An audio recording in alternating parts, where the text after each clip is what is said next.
Universe में trillions of galaxies हैं और गैलेक्सी में बिलियंस ऑफ स्टार्स, फिर भी हमें आज तक एक भी एलियन सिविलाइजेशन नहीं मिली। क्यों? इनको बताता हूँ। सिर्फ हमारी मिल्की वे गैलेक्सी में ही 100 से 400 बिलियन स्टार्स हैं और अगर हर प्लेनेट के पास प्लैनेट्स हों तो टोटल 1 ट्रिलियन प्लैनेट्स हैं सिर्फ एक गैलेक्सी में। पूरे ऑब्जर्वेबल यूनिवर्स में नंबर ऑफ प्लैनेट्स अर्थ के सारे बीचेस में नंबर ऑफ सैंड ग्रेन से भी ज्यादा हैं। अब सोचो, इतने सारे प्लैनेट्स, इतने सारे स्टार्स, तो मतलब कहीं ना कहीं कोई ना कोई तो जरूर रहता होगा ना। शायद मिलियन या फिर बिलियन सिविलाइजेशन तो होनी ही चाहिए थी। ह्यूमंस ने अभी तक करीब 6000 एक्सोप्लैनेट्स को एनालाइज किया है, लेकिन उनको कहीं भी लाइफ नहीं मिली। चलो, हमने किसी को नहीं देखा, लेकिन हमसे किसी को कांटेक्ट तो करना चाहिए था ना। Not even one hello from space. कितना अजीब है ना। कोई तो सिग्नल हमें मिलना चाहिए था ना। 1950 में फिजिसिस्ट एनरिको फर्मी ने लंच करते वक्त यही सवाल पूछा था, वेयर इज एवरीबॉडी? अगर यूनिवर्स में इतने सारे स्टार्स और प्लैनेट्स हैं तो सारे एलियंस कहाँ छुपे हैं और अभी तक हमसे उन्होंने कांटेक्ट क्यों नहीं किया? इसी को कहते हैं फर्मी पैराडॉक्स। और फिर साइंटिस्ट ने एक फॉर्मूला बनाया जिससे पता चल सके कि कितने एलियंस हो सकते हैं यूनिवर्स में। इसको कहते हैं द ड्रेक इक्वेशन। ये फॉर्मूला देखता है कितने स्टार्स हैं, उन स्टार्स के कितने प्लैनेट्स हैं, कितने प्लैनेट्स पे लाइफ बन सकती है, कितनी बार वहाँ स्मार्ट लाइफ बनती है और वो सिविलाइजेशन कितनी देर तक जिंदा रहती है। और जब ये सब नंबर मिलाते हैं तो आंसर आता है हमें बहुत सारी सिविलाइजेशन मिलनी चाहिए थी, लेकिन अभी तक हमें एक भी नहीं मिली। इसका मतलब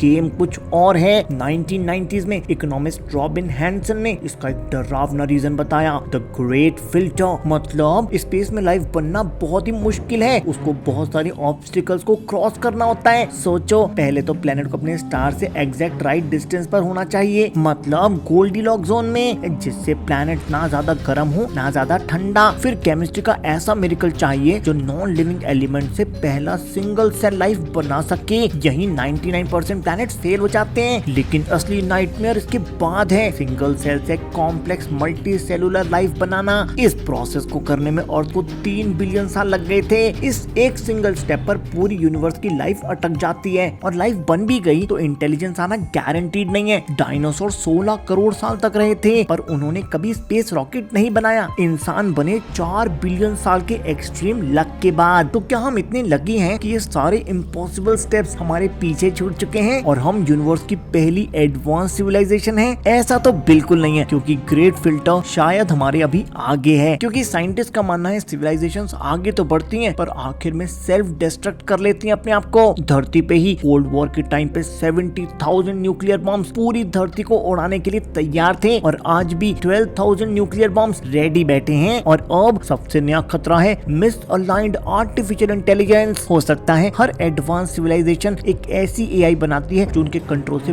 बाहर निकल जाती है। सिर्फ एक एआई क्रिएटेड बायोपैथोजन या एक ऑटोमेटेड ग्रिड ब्लैकआउट पूरी सिविलाइजेशन खत्म कर सकती है। क्या एआई का अपने क्रिएटर को खत्म कर देना एक यूनिवर्स का यूनिवर्सल लॉ है, जैसे थर्मोडायनेमिक्स? क्या हर सिविलाइजेशन इस एआई ट्रांजिशन फेज में मर जाती है? तो असली सवाल ये नहीं है कि एलियन सिग्नल्स क्यों नहीं मिल रहे हैं, सवाल ये है क्या हम सबसे मुश्किल फिल्टर पार कर चुके हैं या हमारा सबसे बड़ा टेस्ट अभी आगे है? तुम्हें क्या लगता है? कमेंट बॉक्स में बताओ। दोस्तों, kgxplay.com पे जाके अपने मिशंस कंप्लीट करो, क्योंकि सीजन 1 फिनिश होने वाला है।